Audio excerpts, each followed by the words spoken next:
Буга чейин социалдык тармактарда кулчулуктан качкан чет өлкөлүк жаранды күч менен унаага салып кетти делген видео тараган. Окуя боюнча Ысык Көл облустук милициясы маалымат берди.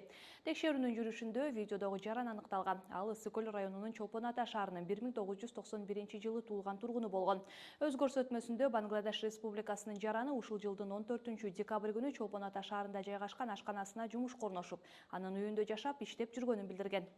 Анын айтымында 23-декабрь күнү 12.800 сом иш акысын алган. Ал эми 24-декабрь күнү эртең менен болжол менен 8 килограмм уетин алып, үй ээсине билдирбестен белгисиз тарапка чыгып кеткен. Аталган жагдайдан улам жаран окуянын чоо жайын тактоо максатында унаасы менен артынан издеп чыгып, чырпыкты айылынан таап, макулдашууга ылайык жумушун аягына чейин аткаруусун талап кылып, аны унаасына салып үйүнө алып барууга мажбурлаган. Бирок бул аракет ишке ашпай, 8 килограмм уетин кайтарып алып, Бангладеш Республикасынын жаранын ошол жерде калтырып кеткенин. Ал эми чет өлкөлүк жаран Бишкек шаарын көздөй жол тосуп кеткени маалымдалган. Учурда Бангладеш Республикасынын жаранынын жүргөн жерин аныктоо максатында тиешелүү кызматкерлерге тапшырмалар берилип, текшерүү иш чаралары уланууда.